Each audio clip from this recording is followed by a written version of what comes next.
So now we're done with our preparations here, which means we can leave this town. And here we are on the world map where we can encounter random battles, like this. And the battle is just like when we fought Luffy, except now that we have an attack spell, we can use Sangbarang.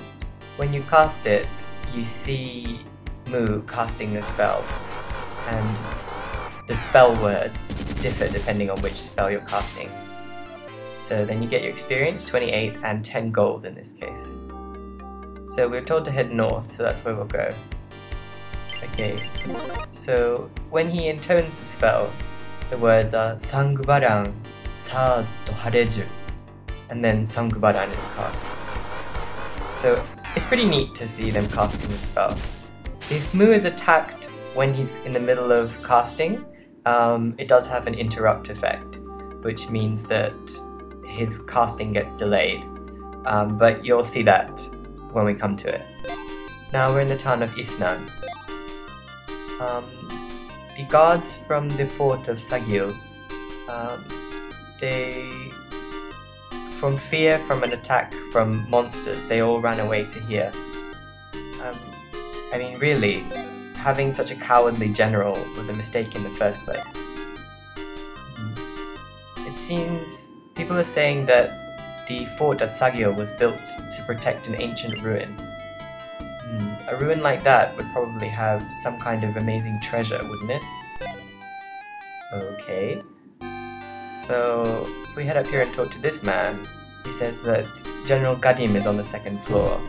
And if Suikoden has taught me anything, people that have character portraits are usually important. So he says, "Did you come to meet Fulan?" He is guarding outside of this house. That Fulan, among all of my subordinates, he is the one that I can depend on the most, and the bravest. But lately he hasn't been himself. And it seems like there's something on his mind, but... So it's up to us to find out what it is, so we'll go back and talk to Fulan. General Gadim is on the second floor. You seem to be a traveller. Do you know about the town of Hido? And we can say yes, because that was the town we first came from. They say that a girl called Dami has been kidnapped. Is that true? Yes. So it is true. I want to go and find Dami straight away, but I can't leave my post as a guard, and Gadim would not grant me time off. Oh, my beloved Dami, what should I do?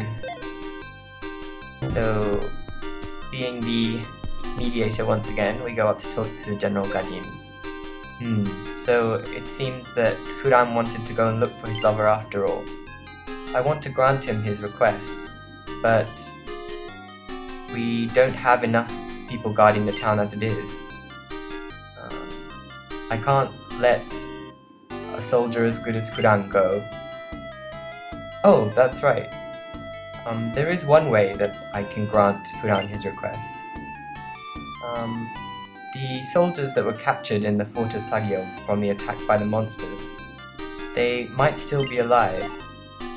Mu, could you go and look at the fort of Sagio? And they'll say yes. Oh, so you'll do it? Well then, I will grant you Fulan as a bodyguard whilst you go there. Call Fulan in here. Sir.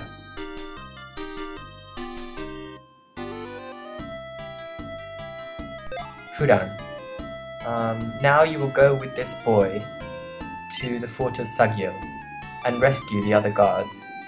If you can do that, then I will grant you time away from your post. Is that true, General? Yes. Master Mu, I will give you the key to the fort at Sagio. We're relying on you. And then we obtained the key to the fort. And Fulan joined our entourage.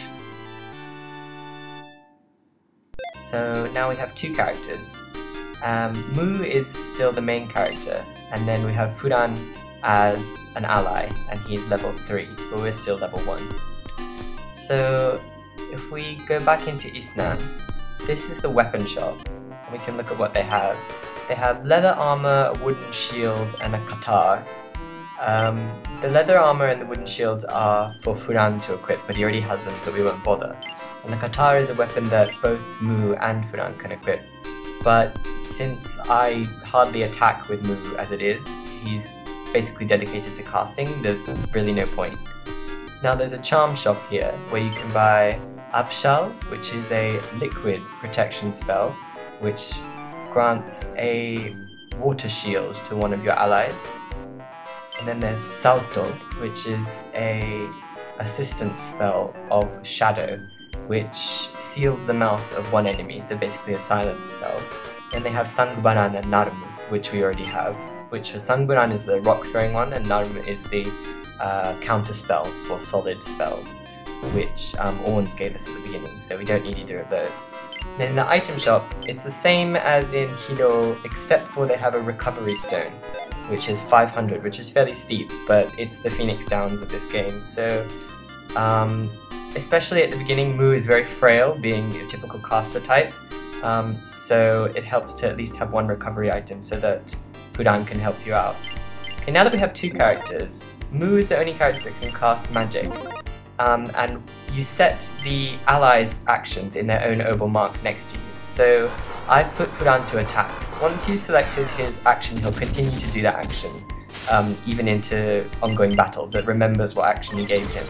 But Mu, you have to give him and you have to tell him what action to do each time. You can set him to attack as well, but his attack is really paltry, so it's kind of not worth bothering. But each time he successfully casts a spell, you need to select another spell. You can kind of chain them up a little bit. You can, as he's casting a spell, like right now, I can still select other spells, so you can line them up so that he'll immediately start casting again. And both people get the same amount of experience, and Mu just leveled up. So when you level up, your HP and your MP fill up to the maximum, so that's good to remember if you're kind of low on health, but you're close to leveling up. Rather than wasting recovery items, you can just remember that your life will fill up.